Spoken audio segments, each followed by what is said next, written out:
លោកអាចារ្យម្នាក់កំពុងដើរកាត់ព្រៃក្រាស់មួយដោយមានសិស្សដ៏ស្មោះត្រង់របស់គាត់ដើរតាមជាមួយគ្រប់ជំហាននៃការធ្វើដំណើរគាត់បានប្រើជាឱកាសបង្រៀនសិស្សវ័យក្មេងអំពីសារៈសំខាន់នៃការធ្វើដំណើរនិងមេរៀនដែលអាចរៀនបានពីការជួបមនុស្សថ្មីៗពីចម្ងាយពួកគេបានឃើញកសិដ្ឋានតូចសាមញ្ញមួយដែលស្ទើរតែលាក់ខ្លួននៅកណ្ដាលព្រៃឈើដោយមានការចង់ដឹងលោកអាចារ្យក៏សម្រេចចិត្តចូលទៅសួរសុខទុក្ខមួយភ្លែតនៅពេលពួកគេដើរទៅជិតភាពក្រីក្ររបស់ទីកន្លែងនោះក៏លេចចេញយ៉ាងច្បាស់ផ្ទះនោះមានសភាពសាមញ្ញជញ្ជាំងចាស់ទ្រុឌទ្រោមដោយសារពេលវេលាហើយដំបូលមើលទៅហាក់ដូចជាចិត្តរលំនៅខាងក្រោយផ្ទះមានប្តីប្រពន្ធមួយគូនិងកូន3នាក់ដែលសុទ្ធតែស្លៀកសម្លៀកបំពាក់រហែកនិងប្រឡាក់កំពុងខិតខំធ្វើការយ៉ាងខ្លាំងគាត់បានដើរចូលទៅជិតបរិសដែលមើលទៅជាមេគ្រួសារហើយសួរដោយភាពស្មោះត្រង់ថានៅទីនេះខ្ញុំមិនឃើញមានផ្សារឬអ្នកធ្វើការអ្វីសោះតើលោកនិងគ្រួសាររស់នៅដោយរបៀបណាបរិសនោះញញឹមទាំងហត់នឿយហើយឆ្លើយថាលោកអើយយើងមានគោមួយក្បាលតូចដែលផ្ដល់ទឹកដោះឲ្យយើងជាច្រើនលីត្រជារៀងរាល់ថ្ងៃយើងយកទឹកដោះមួយផ្នែកទៅលក់ហើយដោះដូរនៅភូមិក្បែរនេះដើម្បីយកអាហារផ្សេងៗចំណែកមួយទៀតយើងយកមកធ្វើជាឈីសនិងទឹកដោះជូរសម្រាប់បរិភោគក្នុងគ្រួសារនោះហើយជារបៀបដែលយើងរស់នៅលោកអាចារ្យបានអរគុណគាត់ឈរមើលជុំវិញកន្លែងនោះមួយសន្ទុះរួចក៏លាគ្នាហើយបន្តដំណើរទៅមុខទៀតនៅពាក់កណ្ដាលផ្លូវគាត់បានងាកមកសិស្សហើយបញ្ជាថាយកគោនោះទៅកាន់ច្រាំងថ្មខាងមុខហើយរុញវាទម្លាក់ចុះទៅសិស្សបើកភ្នែកធំៗដោយភាពតក់ស្លុតលោកគ្រូគោនោះជាមធ្យោបាយតែមួយគត់ដែលគ្រួសារនោះប្រើសម្រាប់រស់នៅ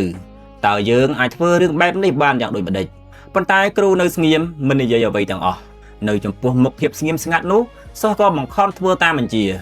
ដោយបេះដូងពោពេញដោយការឈឺចាប់គាត់បានមើលគោតូចនោះធ្លាក់ពីលើច្រាំងថ្មហើយងាប់ភ្លាមៗជាច្រើនឆ្នាំបានកន្លងផុតទៅសិស្សនៅតែមានអារម្មណ៍ពីបដិសារីជាខ្លាំងទីបំផុតគាត់សម្រេចចិត្តត្រឡប់ទៅកាន់កសិដ្ឋានដើម្បីប្រាប់ការពិតដល់គ្រួសារនោះនិងសុំការអភ័យទោសនៅពេលគាត់ទៅដល់គាត់មានការភ្ញាក់ផ្អើលយ៉ាងខ្លាំងកសិដ្ឋាននោះបានផ្លាស់ប្ដូរទាំងស្រុងដើមឈើរីកស្រស់បំព្រងផ្ទះត្រូវបានថែទាំយ៉ាងល្អក្មេងៗកំពុងរត់លេងយ៉ាងសប្បាយរីករាយនៅក្នុងសួនច្បារដំបូងគាត់គិតថាគ្រួសារនោះប្រហែលជាបានលក់កសិដ្ឋានដើម្បីរស់រានមានជីវិតហើយមានអារម្មណ៍សោកស្ដាយយ៉ាងខ្លាំងប៉ុន្តែនៅពេលទៅដល់គាត់បានជួបអ្នកមើលថែកសិដ្ឋានម្នាក់គាត់សួរថាតើគ្រួសារដែលធ្លាប់រស់នៅទីនេះកាលពីប្រមាណឆ្នាំមុនទៅណាហើយបរិសនោះឆ្លើយថាពួកគេនៅតែរស់នៅទីនេះដដែលសិស្សភ្ញាក់ផ្អើលយ៉ាងខ្លាំងគាត់បានដើរចូលក្នុងផ្ទះហើយឃើញថាវាជាគ្រួសារដដែលដែលគាត់ធ្លាប់មកជាមួយគ្រូគាត់សរសើរភាពរីកចម្រើនរបស់កន្លែងនោះហើយសួរម្ចាស់ផ្ទះថាតើលោកធ្វើដូចម្តេចទើបអាចអភិវឌ្ឍកសិដ្ឋាននេះនិងមានជីវភាពល្អដូចសពថ្ងៃបរិសនោះញញឹមហើយឆ្លើយថាពីមុនយើងមានគោតូចមួយក្បាលថ្ងៃមួយវាបានធ្លាក់ពីលើច្រាំងថ្មហើយងាប់ចាប់ពីថ្ងៃនោះមកយើងគ្មានជំរើសទៀតទេក្រៅពីស្វែងរកមុខរបរថ្មីនិងអភិវឌ្ឍជំនាញដែលយើងមិនធ្លាប់ដឹងថាខ្លួនមាននោះហើយជារបៀបដែលយើងទទួលបានភាពជោគជ័យដែលអ្នកកំពុងឃើញដោយសពថ្ងៃនេះឥឡូវនេះសូមគិតមើលយើងគ្រប់គ្នាសុទ្ធតែមានគោតូចរបស់ខ្លួន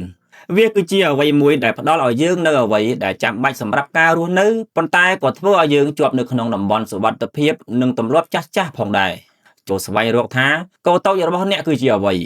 ហើយចូលមានភាពក្លាហានគ្រប់គ្រាន់ដើម្បីរុញវាចុះពីលើភ្នំហើយចាប់ផ្ដើមមកកសាងអ្វីថ្មីគ្មានការប្រឈមមុខគ្មានសមិទ្ធផលប្រសិនបើអ្នកគិតថារឿងនេះមានគតិអប់រំល្អសូមខមមិនរូបបេះដូងនិងចែករំលែកវីដេអូនេះទៅកាន់មនុស្សជាទីស្រឡាញ់របស់អ្នក